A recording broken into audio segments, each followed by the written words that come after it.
안녕하세요. 저는 재혼한 남편과 함께 광고 마케팅 회사를 운영하는 40대 여자입니다. 원래 다니던 회사를 그만두고 지금의 남편과 함께 회사 창업을 했는데요. 5년이 된 지금 매출도 꾸준하게 상승 중이고 직원들도 조금씩 늘어가면서 얼마 전에는 사무실도 좀 더 큰 곳으로 이전을 했습니다. 경기 불황 속에서도 이 정도 성장과 발전이 있다는 것만 해도 너무 감사하게 생각하며 일을 하고 있습니다.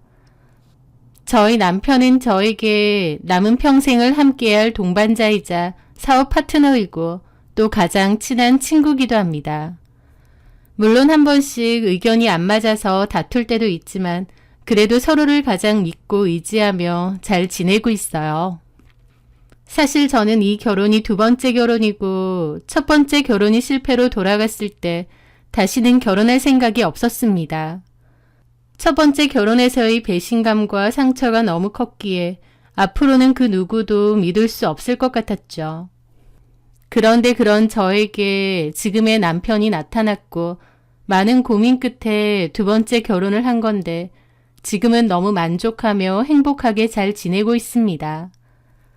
처음 실패했다고 두 번째도 하지 않았다면 지금의 행복과 안정은 없겠죠. 첫 번째 결혼에서 소가리를 많이 했었는데 지금의 남편이 누구보다 제 마음을 이해해주고 알아줘서 그 상처가 빨리 아물게 된 것 같기도 합니다. 저는 원래 인과응보라는 말을 믿지 않았는데요. 몇 년 전쯤 전 남편의 근황을 듣게 되었습니다.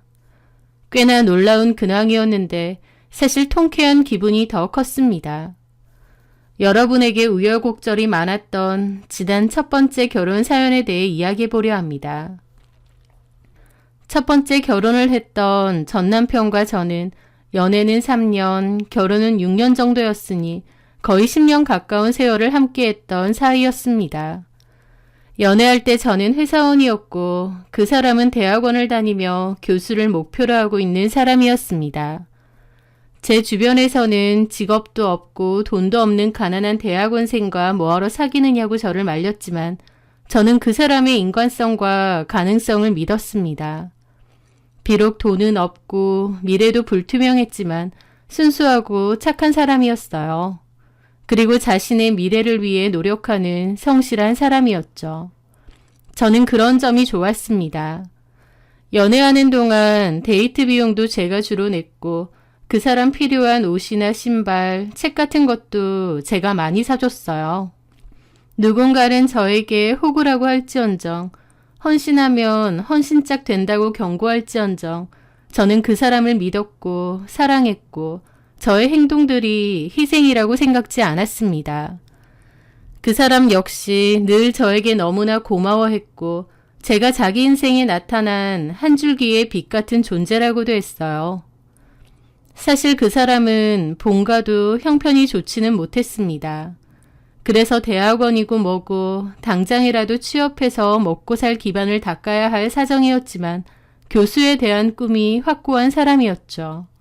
저는 그 남자와 가난하지만 행복한 연애를 했었고 연애 끝에 결혼도 하게 되었습니다. 예단, 예물 다 생략하고 단촐한 결혼식을 올렸고 작은 투룸에서 신혼을 시작했어요. 그럼에도 그때는 너무 행복했습니다. 멋진 신혼집, 최신식 가정 가구, 화려한 결혼식은 아닐지언정 사랑하는 사람과 함께 있고 미래를 꿈꿀 수 있다는 것만도 좋았어요. 제가 너무 순진했을 수도 있고 기본적인 계산도 안 되는 어리석은 인간이었을지도 모르지만 저는 그때의 순수했던 제가 어쩔 땐 그립기도 합니다. 정말 사랑 하나만으로도 행복하고 충만했던 때였으니까요. 하여튼 저는 결혼하고 나서도 회사에 열심히 다니면서 생활비를 벌었습니다. 그리고 그 남자는 박사과정을 준비했어요. 필요한 교육 듣고 교수님들 술자리도 많이 불려다니고 하면서 야금야금 돈도 많이 썼죠. 그래서 제가 남편에게 용돈을 줘야 될 때도 많았습니다. 저희 집에서는 제가 실질적인 가장이었고 모든 생활비를 다 제가 내야 했고 남편 용돈까지 줘야 했던 거죠. 그런데 제가 다니던 회사가 대기업도 아니었고 월급이 그렇게 많은 것도 아니었어요. 그렇다 보니 제 월급으로 생활비 쓰고 남편 필요한 돈까지 주려고 하니 늘 빠듯하고 힘들었죠. 그래서 저는 어쩔 수 없이 저한테 쓰는 돈을 아끼기 시작했습니다. 옷도 거의 안 사고 미용실도 안 가고 집에서 대충 정리만 했어요. 저희 회사에는 식비가 월급에 포함되어 나오는데 식비마저 아끼려고 도시락을 싸들고 다녔죠. 그러면서 알뜰살뜰 허리띠 졸라매고 아꼈는데 어느 날 어머님이 빙판길에 넘어져서 허리를 다쳐 수술을 해야 하는 일이 있었습니다. 어머님은 보험도 안 들어있던 터라 수술비랑 병원비, 간병비까지 저희가 도와야 했는데요. 모아둔 돈이 어디 있나요? 매달 생활비 쓰는 것도 빠듯한데요. 저는 결국 저희 친정 부모님에게까지 손을 벌려야 했습니다. 친정 부모님은 돈을 빌려주시면서도 제가 너무 고생하는 것 같다고 짠해하셨어요. 하지만 남편이 그런 저에게 정말 고마워했고 자기가 정식으로 교수 임용되면 저한테 이 모든 것을 다 보상하겠다고 입버릇처럼 말하기도 했습니다. 저 역시 그 사람을 많이 사랑했기에 억울하단 생각은 하지 않았고요. 그렇게 남편은 박사과정 끝물이 되었고 너무 정신없이 바빠했습니다. 그래도 서로의 미래를 위해 열심히 버텼고 저희는 이세 준비도 미뤄두었어요. 그맘때 남편은 교수님들 뒤치다꺼리 해야 한다며 연구실에서 거의 숙식을 하기 시작했습니다. 미안해. 교수님이 이래저래 많이 부르시는데 자기도 알잖아. 교수님 눈에 잘 들어야 한다는 거. 여기가 꼭 실력만 있다고 교수 되는 것도 아니고 인맥이 정말 중요하잖아. 오늘도 교수님 술자리 가는 거 따라가고 랩실에서 자야 될 것 같아. 또 내일 오전에 준비할 게 있기도 하고. 남편은 저에게 미안해하며 그렇게 말을 했고 저는 그런 남편을 이해했습니다. 그리고 남편이 짠하기도 했어요. 그럼 이해해. 자기도 고생 많지. 그래도 교수님이 자기 좋게 봐주시잖아. 좋은 기회가 올 거야. 그렇게 결혼한 지도 5년이 흘렀습니다. 저는 그동안 집안의 가장으로서 열심히 일하고 허리띠 졸라가며 남편을 뒷바라지했어요. 남편은 저희 집에서 조금 떨어진 대학의 교수 자리 추천을 받았고 결국 그 대학의 교수로 임용이 되었습니다. 저희 집에서 2시간 정도의 거리긴 하지만 그래도 그토록 원하던 교수 임용이 드디어 된 것이죠. 남편과 저는 얼싸안고 좋아했고 서로 그동안 너무 고생했다는 얘기도 많이 했습니다. 그런데 거리가 꽤 멀다 보니 어쩔 수 없이 남편은 그 대학 근처에서 살아야 했습니다. 저도 옮겨가고 싶지만 회사를 다니고 있다 보니 섣불리 옮길 수가 없었죠. 그래서 많은 대화 끝에 일단 당분간은 따로 살면서 주말 부부를 하기로 했습니다. 남편은 이 대학에서 좀 더 실적과 연구 결과를 잘 쌓아서 수도권 대학으로 꼭 옮길 거라고 했어요.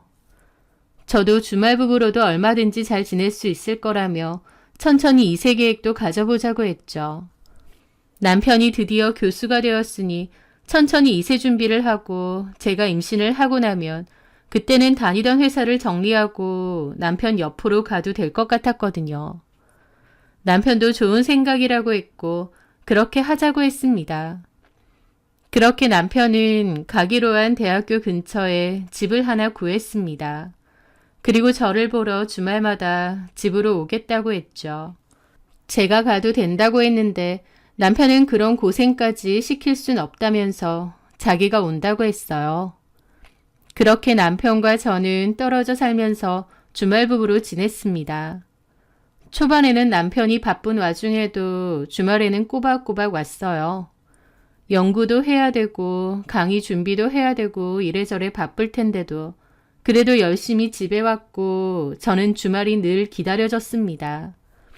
그런데 시간이 흐르면서 남편이 점차 주말에 집에 오는 횟수가 눈에 띄게 줄기 시작하더라고요.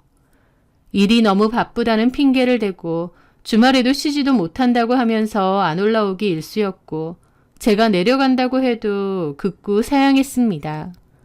어차피 일해야 돼서 학교에 내내 있을 건데 제가 오면 신경만 쓰이고 일도 제대로 안 된다고 하면서요.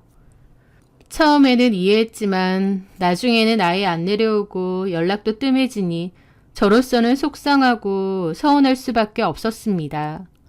이번 주도 못 내려와? 너무 바빠. 곧 방학이잖아. 그때는? 방학 때가 더 바쁘지. 학생들이 방학이지 교수가 방학이야? 나 지금 준비하는 연구도 있고. 우리 얼굴 못 본 지 너무 오래됐잖아. 그럼 내가 한번 내려갈까? 반찬도 좀 해주고 집도 좀 치워줄게. 그런데 제가 내려간다고 하니 남편은 즐겁을 하더라고요. 무슨, 됐어. 내가 무슨 어린애도 아니고, 집 깨끗하고, 반찬도 다 알아서 잘 사다 먹어. 그런 걱정하지 말고, 당신도 집에서 좀 쉬어. 평일 내내 회사 다닌다고 바빴으면 주말엔 좀 쉬어야지. 친구들도 좀 만나고, 친정에도 좀 가고. 그럽니다. 말은 저를 위한 것 같았지만 아니었어요. 어느 순간부터 남편이 극구 내려오지 말라고 하니까 이상한 생각이 들더라고요. 저도 여잔데 속으로 설마? 라는 생각도 당연히 들었습니다. 주말 부부인데다 마음이 멀어지는 게 실시간으로 보이는 남편.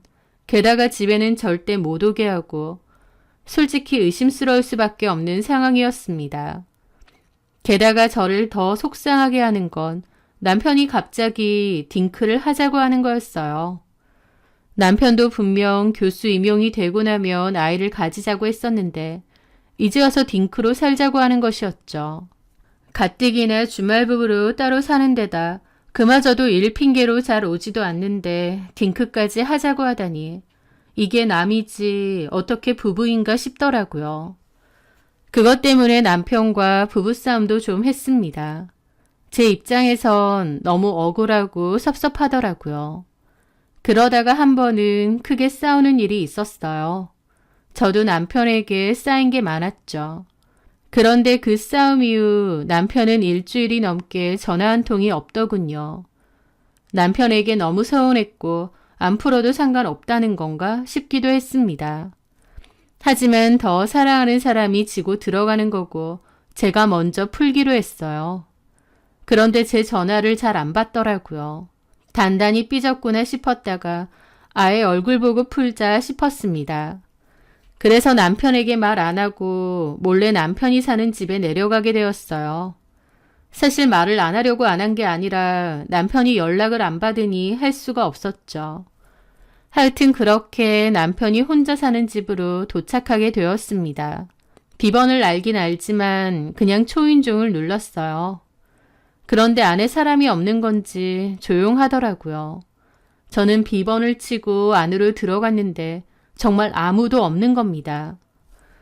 컴컴한 방에 불을 탁 켠 순간 크나큰 충격을 받게 되었습니다. 왜냐면 거실에는 남편이 옷가지들을 빨래 건조대에 넣어두었는데요. 거기에 보란 듯이 남편의 속옷과 더불어 여자 속옷이 같이 걸려 있었거든요. 저는 거의 안 내려오니 그 속옷들이 당연히 제 거는 아니었고요. 그걸 보는 순간 뇌정지가 오더라고요. 설마 했는데 이 집에 남편 말고 또 다른 여자의 물건이 있었던 겁니다. 저는 넋을 놓고 다가가서 그 속옷들을 봤습니다. 그리고 정신 나간 사람처럼 화장실로 달려가 문을 열었어요. 거기에는 칫솔이 2개가 있고 여자 생리대까지 있더라고요. 안방으로 가보니 여자 옷도 걸려져 있고요. 진짜 기절 초풍할 뻔했습니다. 제 남편이 사는 집에 곳곳에서 발견된 여자 물건이라니요. 도대체 언제부터일까? 이 여자는 누구일까? 그래서 나한테 그렇게 내려오지 말라고 했던 걸까? 머릿속이 복잡했습니다.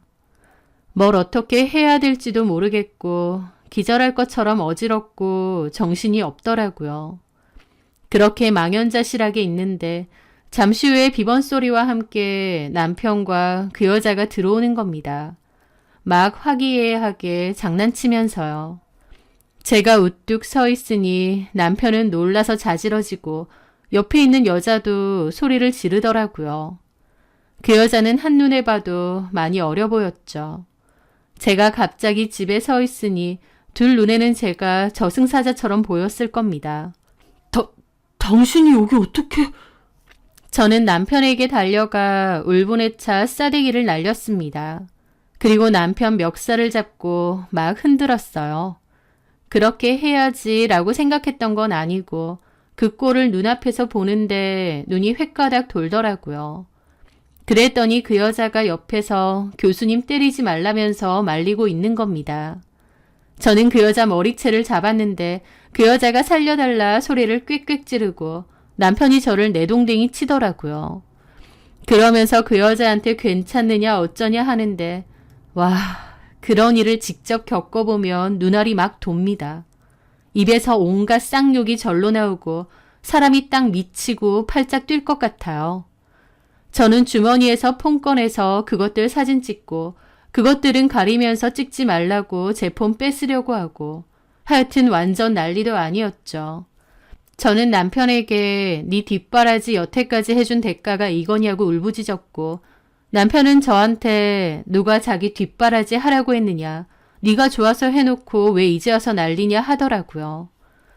제가 좋아해서 해놓고 왜 자기한테 부담을 주냐면서요. 와, 진짜 이거 완전 쓰레기 아닌가 싶어서 말문이 턱 막히더라고요. 지를 위해서 뒷바라지 했는데 이제 와서 누가 하라고 했느냐 이러는 겁니다. 그러면서 한다는 말이 제가 너무 부담스럽고 싫어졌답니다. 자기를 교수 만들려고 제가 혈안이 되어 있는 게 너무 부담스럽답니다. 저는 그런 적 없습니다. 그 사람의 꿈이었고 저는 그저 그 사람의 꿈을 이룰 수 있도록 도와주고 싶었던 것뿐이에요. 그런데 이제 와서 저를 몰아세우면서 부담이네 어쩌네 이러고 있는 겁니다. 여태까지 제 돈 잘만 받아먹어 놓고는 이제는 그 모든 게 부담스러웠다니. 세상이 무너지는 기분이 들고 얼마나 참담하던지요. 너무 화가 난 제가 다시 그 여자에게 달려들려고 하니까 남편이 그 여자한테 도망가라고 했습니다. 그리고 저를 막아 세우더니 그 틈에 지도 도망가더라고요. 대학교의 교수식이나 되는 인간이 내연녀랑 꽁지가 빠지게 도망치는 꼴이란 지금 생각하면 너무 우습지만 그때의 제 심정은 전혀 웃기지 않고 그저 비참하기 그지없었어요. 저는 주인 없는 방에서 통곡을 하고 건조대에 걸린 옷을 몽땅 빼다가 쓰레기통에 쳐넣기도 하고 미친 사람처럼 울부짖었습니다. 사랑한다는 이유로 오랫동안 제가 했던 내조와 기다림의 대가가 겨우 이런 거라니 참담하더라고요. 저는 그 즉시 이 모든 사실을 양가 부모님에게 알렸습니다. 당연히 양가 부모님 다 난리가 났고 저희 부모님도 거품 무셨죠. 제가 10년 동안 뒷바라지 했는데 교수 임용되자마자 사회라는 놈이 바람났으니까요. 시부모님도 당연히 기함했는데 사실 팔은 안으로 굽는다고 결국 시부모님은 남편 편이었습니다. 처음에는 저한테 미안하다느니 아들을 설득하겠느니 하시더니 나중에는 결국 시부모님도 일이 이렇게 된 거 저한테 이혼을 해달라고 설득을 하려 하더군요. 아마 남편놈이 저랑 이혼하고 그 여자애랑 살고 싶다 한 모양이죠. 남편은 끝까지 제가 교수 되는 것에 너무 심적인 부담을 많이 줬었고 자기가 그동안 너무 힘들었다느니 어쨌느니 제 탓을 하더라고요. 저는 다시 한번 말하지만 지 교수 되라고 등 떠민 적이 없습니다. 지가 교수 되겠다고 해서 제가 물심양면 도와주고 생활비 다 쓰고 한 건데 이제 와서 그 여자한테 눈 돌아서 저를 몰아세우는데 뻔뻔하기 그지 없었죠. 저는 남편에게 솔직하게 말하라고 내 도움 다 받고 이제 와서 젊은 여자애랑 통하니까 내가 싫어지고 팽하고 싶어진 거 아니냐면서요. 하지만 남편은 끝까지 제가 부담스럽게 했다느니 그러더라고요. 지도 할 말이 어지간히 없는지 그 말만 죽어라 하더라고요. 저는 남편과 놀아나는 그 상간녀에 대한 정보를 알고 싶었는데 알 수가 없었습니다. 남편이 알려줄 리도 만무했고요. 그래서 저는 따로 사람을 좀 썼는데 일주일도 안 돼서 둘의 불륜 증거 사진이며 그 여자에 대한 인적사항도 다 알려주더라고요. 착수금이니 진행비니 돈이 엄청 들어서 그렇지 확실하긴 했습니다. 그 상간녀는 남편 연구실에 조교더라고요. 자기 연구실 조교하고 바람이 난 거죠. 남편하고 그 여자하고 나이 차이가 13살인데 그 조교라는 애도 제정신은 아니었습니다. 저는 그렇게 확보한 그 여자의 연락처로 연락을 해서 이런 거 부모님은 다 아시냐 했습니다. 그랬더니 지도 성인이고 자기랑 알아서 해결할 일이지 부모님을 걸고 넘어지지 말라느니 어쩌느니 그러는 겁니다. 그러면서 교수님이 그동안 많이 부담스러워하고 힘들어했고 남편을 질리게 만든 건 제 탓도 있니 어쩌니 하는데 와, 이런 애가 나이 많은 유부남이랑 놀아나는 거구나 싶더라고요. 대학원생까지 할 정도면 공부를 그렇게 안 한 것도 아닐 텐데 공부머리랑 정신머리는 별개라는 것도 깨달았고요. 저는 어린 나이도 아닌데 한 행동의 책임은 받아야 되지 않겠냐고 하고 그 부모에게도 사실을 곧장 알렸어요. 그 부모는 학교 근처에서 가게를 운영하고 있었고 저는 그 부모에게 연락해 딸이 이러고 사는 걸 아느냐고 알렸습니다. 그 부모도 처음에는 말도 안 된다며 펄쩍 뛰었고 그 여자애한테 정신 차리라고 등짝도 좀 때린 것 같은데요. 결국 나중에는 어떻게 자기들끼리 얘기가 된 건지 저한테 연락해서 자기 딸 건들지 말라느니 뻔뻔하게 나오더라고요. 아주 저는 못돼 처먹은 마녀고 지들은 사랑만 하고 싶은 가련하고 불쌍한 연인인 척 하는데 그게 얼마나 역겨운지 모릅니다. 저는 이거 그냥 절대 못 넘어간다고 학교에 다 알릴 거라고 했습니다. 남편은 그렇게 하기만 해보라면서 자기도 가만히 있지 않겠다고 으름장을 놓았죠. 조용히 이혼 처리하면 되지 왜 일을 크게 만드냐고 하는데 웃기는 소리였습니다. 누구 좋으라고요? 그쯤 되니 저도 이판사판이었죠. 저는 고소당할 각오하고 남편과 그 상간녀의 불륜에 대해서 고발하는 대자보를 만들어 달아버렸습니다. 사진까지 다 붙여서요. 학교 측에서 미리 발견하고 몇 시간도 안 돼서 떼어버린 것 같지만 어쨌든 본 사람도 많고 그 사이에 난리가 났죠. 남편은 저한테 전화해서 쌍욕하고 고소하니 어쩌니 하고 학교에 소문 다 났다면서 그 여자애도 울고불고 난리가 났다고 하더라고요. 야, 너 미쳤어? 어떻게 이런 짓을 벌여? 나 교수 임명된 지 얼마 되지도 않았는데 어떻게 이런 짓을 벌이냐고! 그럼 네가 잘했어? 10년 내조한 와이프 저버리고 13살 차이 조교랑 바람. 네가 제정신이야? 야, 이 망할려나. 누구 인생 말아먹으려고 작정했어? 이제 네가 싫다고! 그 면상 보기도 싫다고! 하면서 아예 막장으로 저한테 쌍욕을 하더라고요.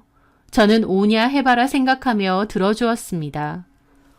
옷도 거지같이 입고 다니고 머리도 제대로 안 하고 그러면서 교수 부인 되고 싶어서 눈 뒤집어가지고 사람 박달하고 눈치 주고 나 너한테 정 떨어진 지 오래야. 정 떨어진 지 오랜데 나한테 그렇게 용돈 타내고 돈 받아가고 그랬냐? 내면상 보기도 싫으면서 도움은 필요했나 보지? 네가 사람 새끼야? 그리고 내가 왜 그렇게 하고 다녔는데 없는 형편에 너 도와주고 뒷바라지 하려고 나는 미용실도 못 가고 화장품 사는 돈까지 아끼고 살았다. 네가 사람 새끼면 그런 걸 고마워하고 미안해하고 안타까워해야지. 그런데 이제 와서 뭐? 어린 조교년이랑 바람나니까 마누라는 옹색해 보이고 구질구질해 보이디? 내가 누구 때문에 그랬는데. 누가 하래? 네가 좋다고 그래놓고 이제 와서 뭐 어쩌라고. 너 때문에 나 학교에서 무슨 조치 생기기만 해봐. 내가 너 가만두나 보라고. 나 너 고소할 거고 절대 가만 못 있어. 그러고 전화를 끊었습니다. 저는 그 통화 내용도 싸그리 다 녹음했습니다.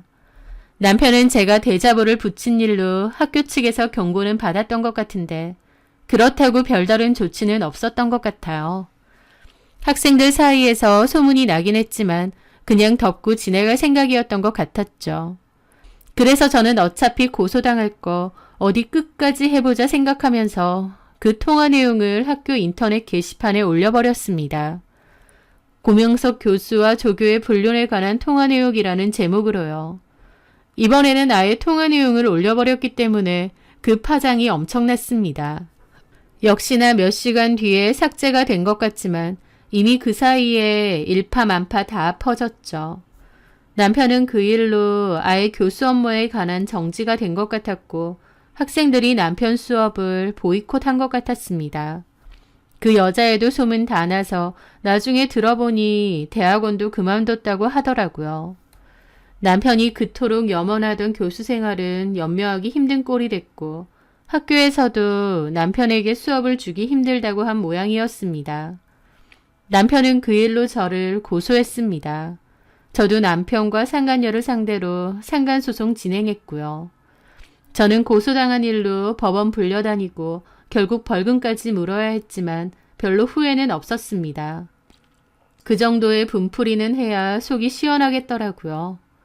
남편도 처음 제가 대자보 붙였을 땐 전화해서 생 난리를 치더니 제가 이번엔 녹음 파일까지 인터넷에 확 올리는 거 보고 더 이상 연락 안 하더라고요.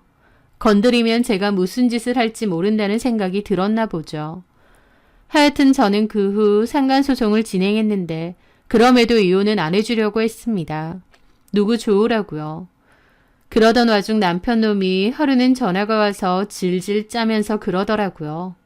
자기는 다 잃어도 그 여자가 중요하다면서 진심으로 사랑한다면서 그러니까 제발 저랑 이혼해달랍니다. 그 여자랑 새 출발하고 싶대요. 자기가 진정 사랑을 찾은 것 같으니 그 여자랑 살기에 자기를 놓아달랍니다. 누구는 지가 좋아서 이혼 안 해주고 있나요? 저는 제대로 된 사과도 없이 참 뻔뻔하다고 했습니다. 남의 인생 10년 날리게 만들고 이제 와서 너는 다른 여자 좋아졌다고 헤어져 달라면 헤어져 줘야 되냐고 그랬죠. 남편은 자기가 교수가 아니라도 그 여자는 자기를 있는 그대로 사랑해줄 사람이라느니 어쩌느니 하면서 그저 저에게 이혼해달래요. 이 정도면 저보고 할 만큼 하지 않았냐면서요. 남편 놈은 끝까지 염치가 없고 뻔뻔했습니다. 그리고 저도 그 과정에서 너무 마음이 힘들었고 지긋지긋하더라고요. 이런 인간을 그래도 남편이라고 사랑하고 헌신했던 제 지난 10년이 너무 아깝기도 했습니다. 그래서 저는 이혼을 해주기로 했어요. 지난 세월도 너무 아까운데 이런 인간하고의 부딪히는 앞으로의 시간도 너무 아까웠거든요. 저는 결국 상간녀 위자료 소송 승소해서 위자료 다 받은 뒤 이혼을 해주었습니다. 저 더러운 인간들, 나도 내 인생에서 깨끗이 지우자 싶었거든요. 그렇게 저는 그 남자와 이혼을 했습니다. 그 남자는 학교에서 쫓겨나고 그 여자애는 대학원 잘리고 저 나름대로는 복수를 했음에도 그래도 제 마음은 뻥 뚫린 것처럼 한동안 힘들더군요. 그런데요. 그래도 시간이 약이라고 시간이 흘러가면서 제 마음도 조금씩 추슬러졌습니다. 그리고 저는 회사를 그만두고 1년 정도 여행을 다녔어요. 그 위자료로 저만을 위한 시간을 실컷 보내기로 한 거죠. 그동안 남편 뒷바라지 한다고 저를 많이 돌보지 못했던 것 같아서 저를 돌보고 마음을 추스르는 시간을 충분히 가졌던 것 같아요. 남편을 사랑하는 마음으로 남편을 위해 헌신하고 뒷바라지 하는 것이 저에게 중요한 일이라고 생각했는데 남자한테 헌신해봤자 그 마음을 알아주지도 않고 결국 이렇게 됐구나 생각하니 허무하더라고요. 그래서 앞으로는 누군가를 위해 헌신하지 말고 내 스스로를 우선으로 챙기며 살아야겠다는 생각을 많이 하게 되었습니다. 그리고 다시 돌아와서는 창업을 시작했습니다. 나이가 있어서 재취업도 어려웠을 뿐더러 전부터 제 사업을 해보고 싶다는 생각이 컸거든요. 그 과정에서 전 회사에서 친하게 지냈던 동료와 함께 마음이 맞아 공동 창업을 하게 되었고 열심히 회사를 꾸려나갔습니다. 그리고 동업자로 열심히 일하던 그 남자는 시간이 흘러 지금의 제 남편이 되었고요.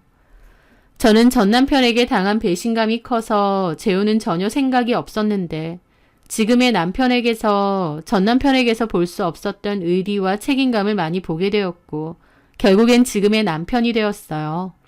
어렵게 시작한 두 번째 결혼인데 마음이 잘 맞아 행복하게 잘 살고 있고요. 그러는 와중 전 남편의 소식도 듣게 되었습니다. 전 남편은 제 뒷바라지가 부담스러웠다느니 개소리를 하며 그 여자랑 살고 싶다고 했었잖아요.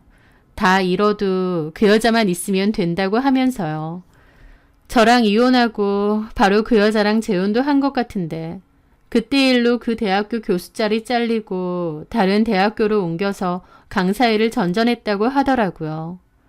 그런데 그 여자랑 재혼했는데 그 여자가 제 전남편하고 살다가 자기 또래 남자랑 바람이 났답니다. 그렇게 구구절절하더니 재혼하고 1년 정도 지났을 때 바람이 났다고 하더라고요. 그래서 그 여자하고 전 남편하고는 한바탕 이혼 소송하고 난리치다가 헤어졌다고 했습니다. 전 남편은 2번의 이혼을 한 셈이죠. 그 얘기를 전해 듣고 전 남편 꼬라지가 너무 우스운 겁니다.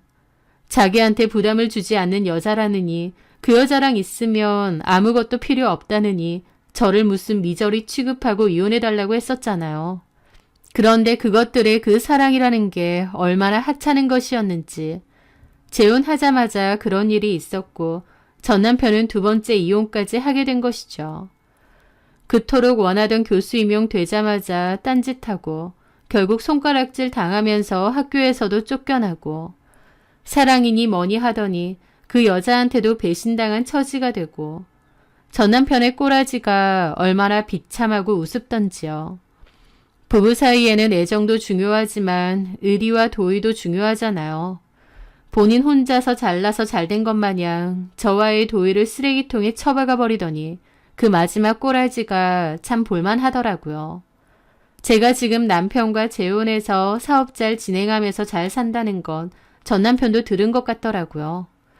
지를 위해서 헌신한 저를 볼품없는 아줌마, 부담스러운 미저리 취급하더니 이 결과에 어떤 표정을 지었을지 좀 궁금하긴 합니다. 비록 결혼 생활 동안 헌신했던 것들에 대한 보답은 얻지 못했어요.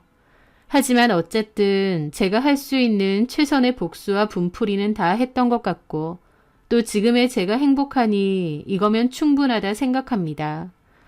지금의 남편을 많이 사랑하지만 그렇다고 헌신하고 살지는 않으려 해요. 가장 중요한 건 저고 저를 아끼고 사랑하고 보듬으며 사는 게 제일 중요하다는 걸 많이 느꼈거든요. 그리고 제 스스로를 가장 아끼고 사랑해 주어야 다른 사람도 사랑할 수 있다는 걸 깨달았고요. 상처 많은 결혼 생활과 이혼이었지만 그만큼 깨달은 것도 많으니 인생 공부 제대로 했다고 생각하렵니다. 제 사연 들어주셔서 감사합니다.